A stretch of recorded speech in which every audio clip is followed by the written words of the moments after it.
And welcome back to the Constitutionals podcast. I'm your host, Chad White. If you didn't know, this is the premier podcast for the website, cpluscomedy.com. Like I just said, it's a website. Go there. Episode 311. Somebody better call my favorite band. Hold on. I gotta find 311 songs. What is this? A beautiful disaster? What are we all mixed up? Oh, is it? Hold on. Now I have to listen to a song. Let me just get like 2 seconds of one. Okay. Interesting. I don't think I know who 311 was. I'm sitting here making mild jokes about them. I didn't know who they were. There's nothing like getting a rejection email for a job. All right, okay, I gotta pay attention. Welcome back to the show. What's been going on with me? Truthfully, not much. Not much is going on. I wish I had more going on. I saw The Wild Robot this week, and boy, oh boy, DreamWorks, just they're doing great work over there, hitting it out of the park. I can't believe the same company, and I love the Madagascar franchise, but I can't believe the same company that put out the Madagascar franchise is allowing people to do movies like The Wild Robot. The Wild Robot was so emotional, so impactful, was so great. And this is, I'll tell you this, they're on, today's the 4th. So the Monday was the 1st, I think, or Tuesday was the 1st. Netflix had a bunch of movies that were leaving soon. And I said, you know what? I have the time. I'm going to rewatch some of these movies. The movies included The Road to El Dorado and Home. The Road to El Dorado, I don't want to use holds up or any of that because I hate that, but it's very fun. It's so fast paced, and the music, I think, and this is why I think I did not like the movie when I was a child. I do like it now, but I did not like the movie when I was a child because the music just felt so out of place. It felt like there's no reason for it to be like when this is when I watch The Greatest Showman, I love the music. I'm literally just watching this not good movie just to get to the music. I want to hear From Now On. I want to hear The Greatest Show. I want to hear all that. I want to hear Sky Full of Stars. I want to hear all that stuff. That's not my real singing voice. I was just doing it for fun. I can sing, baby. I can sing. Although when I do sing show tunes in particular, I could sing Taylor Swift. I could rap some NWA. But man, listen, Taylor Swift, NWA, Bruce Springsteen, U2, The Weeknd. That's all I listen to. Anyway, I could play into that music and I could sing it and have a good time in the house and nobody cares. But the moment I sing Rent, Hamilton, In the Heights, The Greatest Showman, The Little Mermaid, anytime I sing any of that stuff, I have one animal in here that will scream her head off. You think it's going to be the dog? No, it's the cat. The cat does not like it when I sing. That's very true, and it is so mean because I give her food. The Road to El Dorado but it was very funny. And then you look at Sinbad. You look at DreamWorks' slate of movies, and they made also. I don't think I've ever seen The Prince of Egypt, which is the movie about Jesus, I believe. Right? Is that the movie about Jesus? It's the religious one, Moses. Excuse me. I don't think I've ever seen that movie, and I was doing research because I watched The Road to El Dorado. I was like, what else haven't seen in a long time?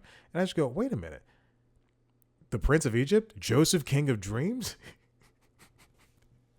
Like these religious movies did gangbusters in the late 90s. It's amazing. Anyway, so moving on, they don't have like their filmography is just up and down. Like Shrek 2, fantastic. Shark Tale, Madagascar, all right. Wallace and Gromit: The Curse of the Were-Rabbit, and then you get to what I would say is a change in who they are as a company, because look at 2013 to 2017 was just like the Netflix approach, throwing paint at the wall. Besides stalwarts like Kung Fu Panda 3 and How to Train Your Dragon 2, both fantastic movies, but still part of ecosystem. And Penguins of Madagascar, they've got Home, Trolls, The Boss Baby, Captain Underpants, the first epic movie, and Mr. Peabody and Sherman, and Turbo. I like Turbo though. I even watched the Turbo TV series.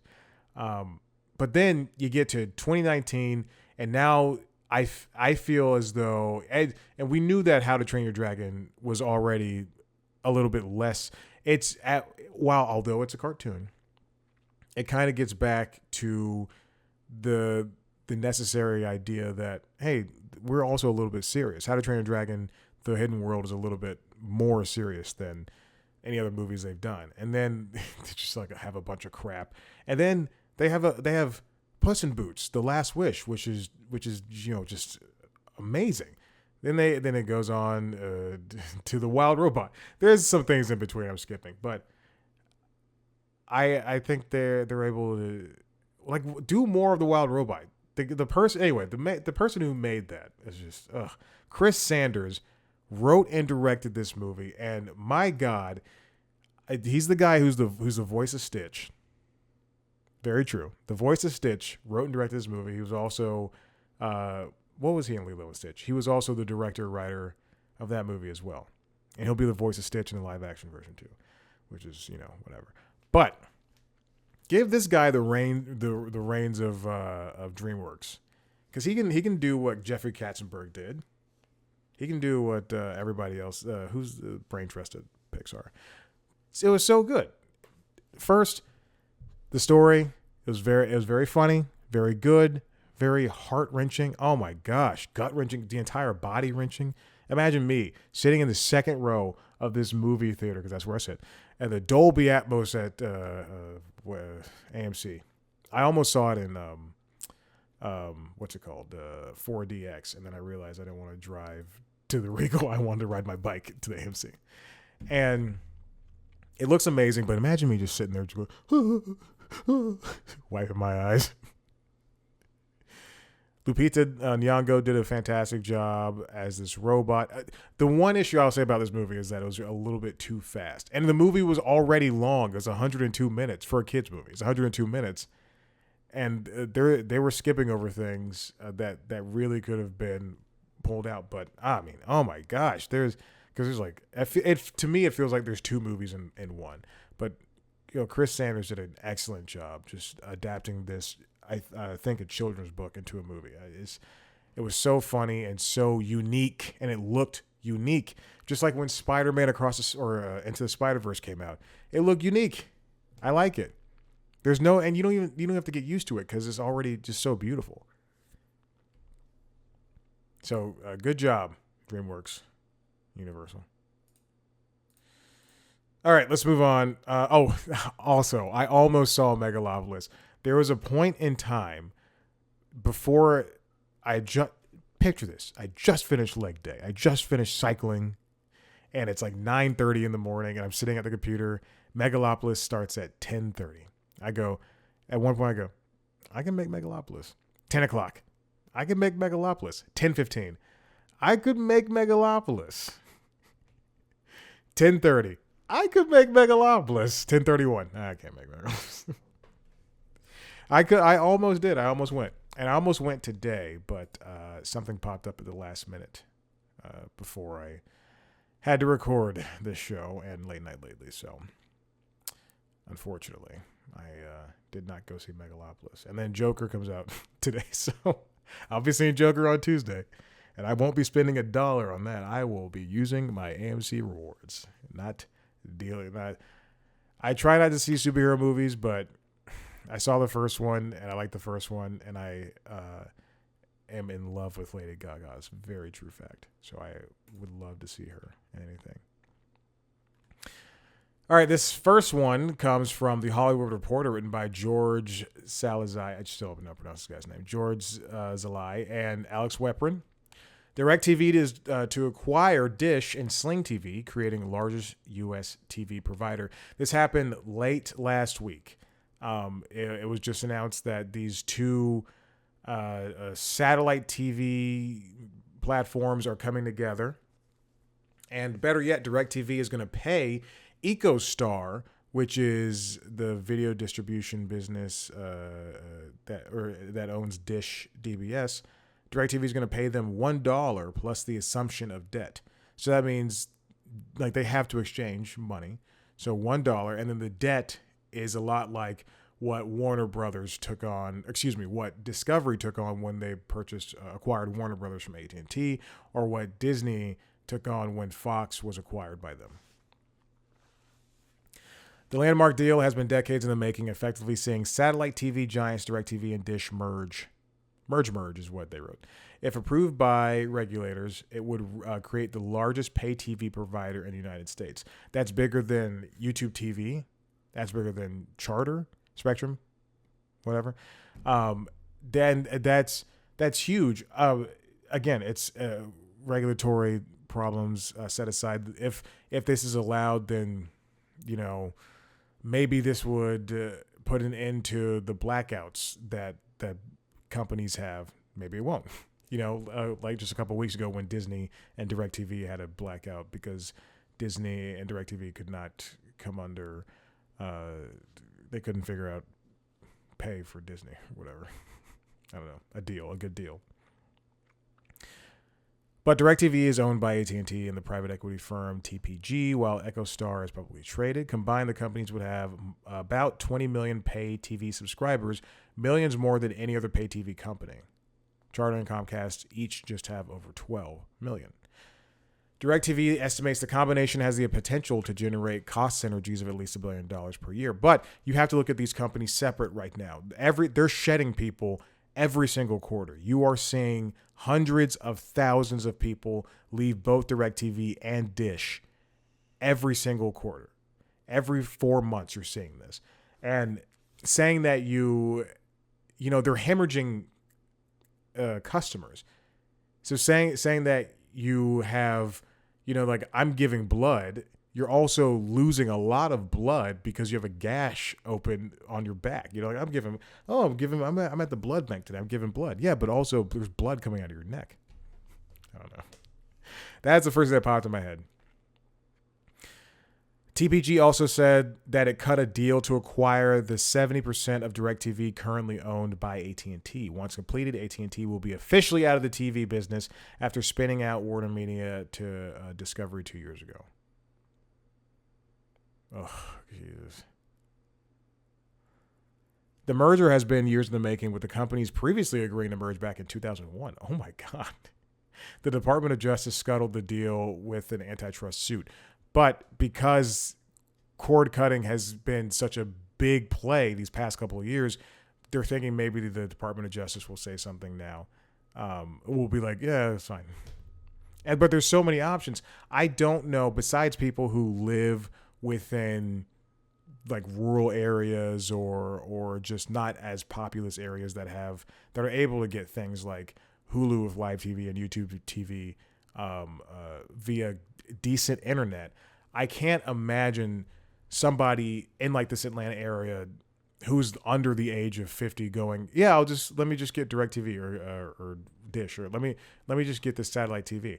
There is, I do know places, and at least I know of at least one place here where I was looking to live.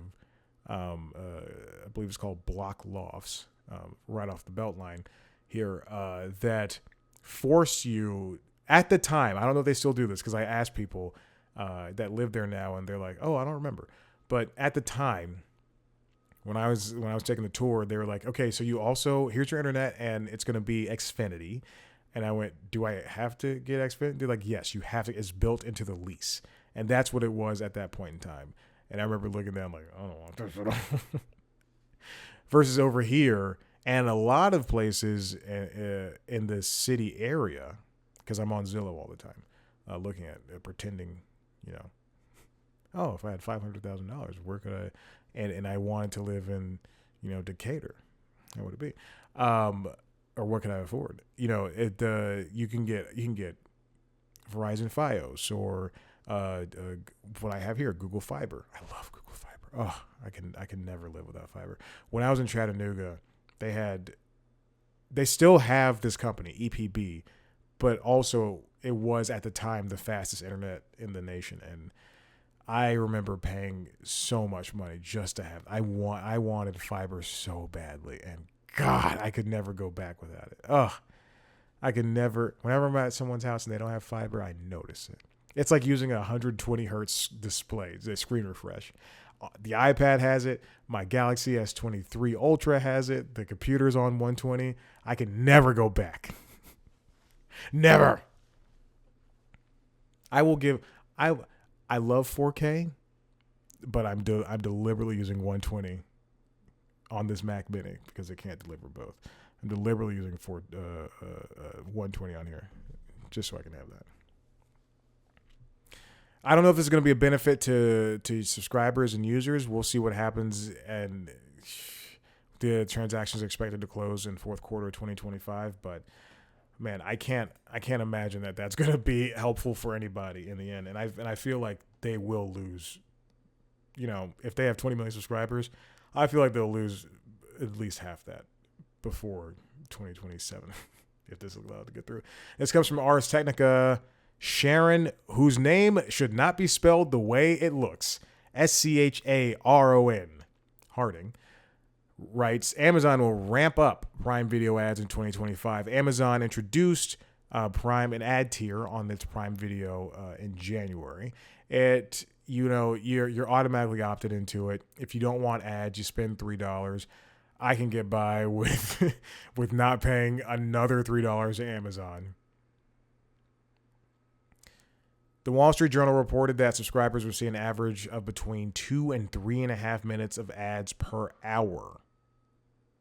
Now, speaking to Financial Times, Kelly Day, the VP of Prime Video International, said that Amazon will offer more Prime Video ad slots to advertisers next year.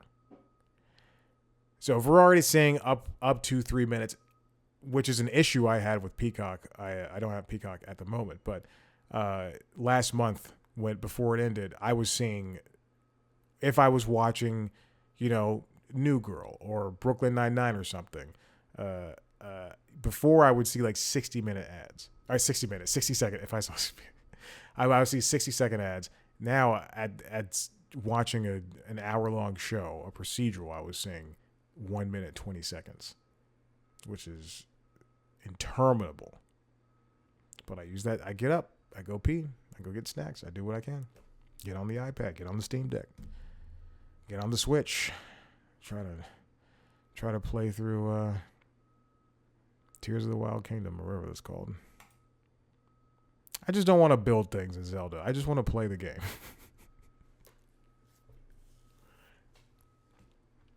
Amazon is also adding shoppable ads to Prime Video in 2025. The new ad format, which includes carousel ads, pause ads, and brand trivia ads. Jesus. Hulu at one point had trivia ads, and I hated that because you had to interact with them. This is in 2008, and you can only watch it on your computer. You had to interact with them, and I hated that. The new ad format is being sold to advertisers as a new way to attract TV and movie viewing audiences that have become more elusive in the streaming age. The thing is, if there's a reason people are subscribing to Disney Plus with ads or Netflix with ads, there's a reason why people are, or Max with ads. It's because they want to pay less. They don't want it just because they're cheaper. People are cheaper. It doesn't mean that they want to see or do anything with these ads. Whenever I watch a YouTube video on my TV and I see shop in the bottom corner, I go, what has, like, I don't want to buy it. I'm not going to click on it and be like, I have to have this iPhone 16 Pro Max. I don't want to see any of this stuff. Having more ads is not going to increase your user base. And if anything, If people, yeah, okay. So let's say it does. Let's say more people just go, you know what? I'm not going to pay the $3 for Amazon. I'm going to pay the $8 for Peacock, whatever. I'm just going to have the ads. Because Peacock's $8 for ads or $15 for ad free for that broken platform. Right. People, just if there's a lot of people like me, we're going to get up and do something else and barely pay attention to the ad. Like, so what is this doing? And yes, ads may not have been a problem for Prime Video right now, but introducing more, taking the ad times up to traditional, broadcast times are just it's going to be, and it's already there at 3 minutes. It's going to be tough. Subscriber churn in response to the ads has, quote, been much, much less than we anticipated. Amazon says Prime Video has 200 million monthly viewers and that subscriber count hasn't dropped dramatically since it added ads. I wonder if they also include the viewers in, like right now, Stars was on sale for like $3 for 2 months or something like that. I watched, what movie did I watch last night? Night Shift. With Lamorne Morris and this beautiful Australian the girl who's a model. She's married. Tonkin. She's married. I'm pissed. I was doing my research last night. I'm like, oh, we're the same age. I might send her a DM. Hey, I watched Night Shift. You were great. But I wonder if they're including people like that. Because I did not. Although I watched it on Prime Video, the Stars thing on Prime Video, doesn't mean I necessarily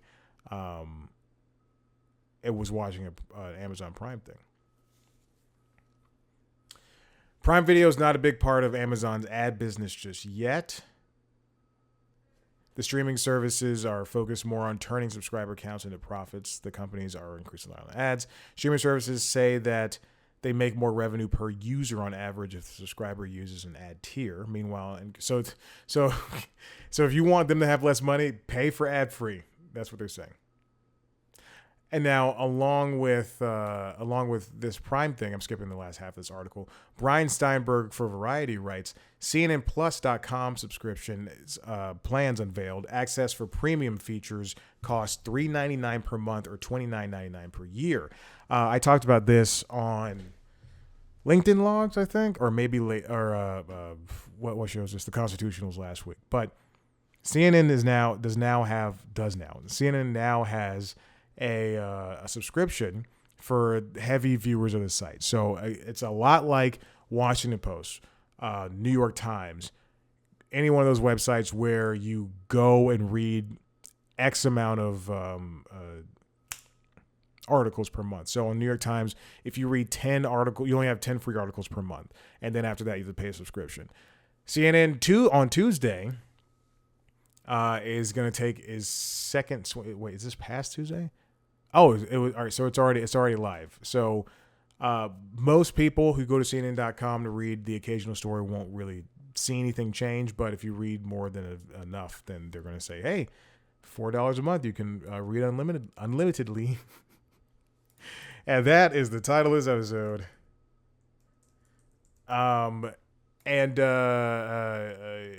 It's I mentioned this on whatever show I talked about this on. I think this is not a good idea. When's the last time CNN tried a subscriber service, which was CNN Plus in 2022? And although that was scrapped for other reasons, people weren't really using it, and it was a janky service to begin with. But I'm not saying that subscribing to CNN.com would be janky. I am saying though that this is a misstep in a decision for CNN.com. You are, by all means, probably the most well-known news platform in the world. I would, if not number one, at least top three. Like you can go to Jakarta and say, "Do you see that CNN story?" And people are like, "I see CNN." Like people know CNN. I don't know, and I don't think people are, especially going to CNN.com, I don't think people are like fighting to read a story on CNN. Sometimes I have multiple RSS feeds, or I have one, and then I have a bunch of aggregators, including Google News, which I try to stay off of, because if I Google the words Big Brother or Survivor, God forbid I do that, all of a sudden Google News has, and if I miss one episode of Survivor or Big Brother, all of a sudden this person was voted off. Great. Ruined. But people aren't necessarily aching for their news stories. I would say that for about anybody. I don't know if Fox Nation is doing well, but it's probably doing good enough, but I can certainly say the average Fox viewer isn't really necessarily paying for it. Now, with that in mind, the first subscriber exclusive content rolled out at CNN subscribers. This comes from Alex Weprin. At the Hollywood Reporter. CNN quietly rolls out its first subscriber exclusive content short form documentaries. This one was released today. It's called The Masculinity Campaign. And yes, this is the thing that I knew what would happen. It's a flash doc is what they call it. It's a short documentary. This I knew what happened. Yes, you have to give subscribers a reason to come back and to stay. At the New York Times, I get access to New York Times Magazine and their giant produced articles. Yes, and subscriber only events for Wall Street Journal, things like that. But it's stuff that you can you can go get that anywhere else. I can go pay for a New York Magazine. I can go to Barnes and Noble and pay for that. I can for Wall Street Journal. Eventually, those events will be sent to other industry insiders, business wise, to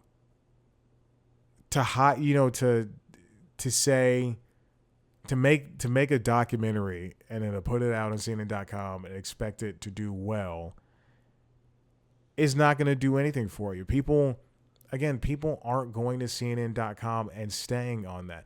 I can't imagine someone's homepage is CNN.com. I see it happening, but I just can't imagine it being true. The doc is given a prominent display on CNN.com.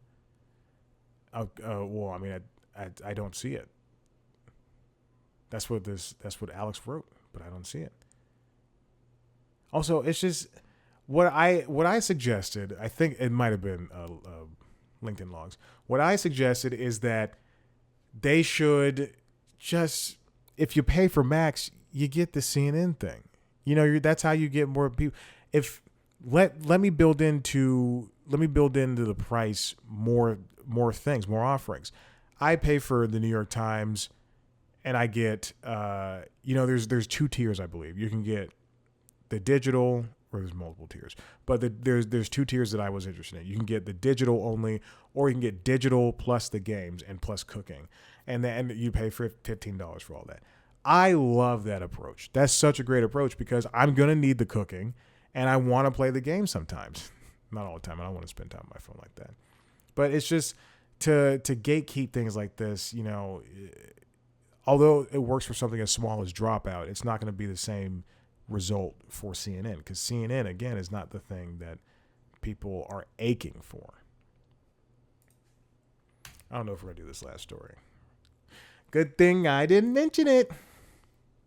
But we're driving towards this world of subscription only things, and it's getting to a point where I think we're past the point where people want to continually do this. If you imagine if you're somebody who pays for Apple One, which is Apple Music, Apple TV, Apple Arcade, I believe, and iCloud. I believe that's it. Or it might be Apple News. Whatever, who cares? But yeah, let's say you pay for Apple One, that, and then Apple One Family. So it's you, your spouse, your 2 kids. And so now you've got all that stuff for $30 a month. And then you have 3 or 4 major streaming services. And then you also have a couple of Patreon. Like it's adding up. It adds up, and people are only going to lean into what they want. They're not all going to be me and say, well, let me spend $400 a month on subscriptions. I can't touch any of it, but let me just, let me get it. It's not $400 a month, but let me get at it. It's probably at $200. It probably is. Let me check it. Let me check my, I do have a Notion chart with my subscriptions. It doesn't matter how much it is. I saw the amount, and it does not matter how much it is. But it's all adding up. And I feel as though people are tired of it because, you hear rumblings of Peacock and Paramount Plus just wanting to merge. Warner is struggling in that they're like, hey, they go to Disney, hey, let's do a bundle together, and then they do the bundle, and how's that doing? Then they go to Disney and Fox, hey, let's make a sports streaming platform together, and then that's thrown out of the can. So are people necessarily seeking this type of thing? I feel like the average person pays for their music streaming and then 1 or 2 streaming platforms, and then television streaming platforms, and then the odd niche thing they subscribe to, be it a Joe Rogan or a Never Not Funny or Kiss from Daddy or whatever. But is this necessary? Do we need CNN.com? Like, what in the end, it's money for the company, but what does the user get out of it? A documentary or 2 every month or week or whatever. Prime Video is going to give us more ads unless you pay $3, which is going to go up to $5, which in the end makes Prime Video with Amazon Prime $15 a month, because I think Prime or $17 a month. It's just so expensive. It's so stupid. Anyway, listen, if you like what you heard here, head to the website, cpluscomedy.com, where we do interviews with famous people sometimes. If you want to watch a video version of those interviews, go to youtube.com/cpluscomedy, where you can see a video version of this show, as well as LinkedIn Logs, which is the Jobs podcast, and Late Night Lately, which is the late night show. You can subscribe to those shows also in audio form wherever you get your podcasts. You can follow us on TikTok, Twitter, Instagram, and Facebook. TikTok, Twitter, at C Plus Comedy. Me on those platforms, at Chad Black White. Thank you for listening. I'll see you next time. Bye.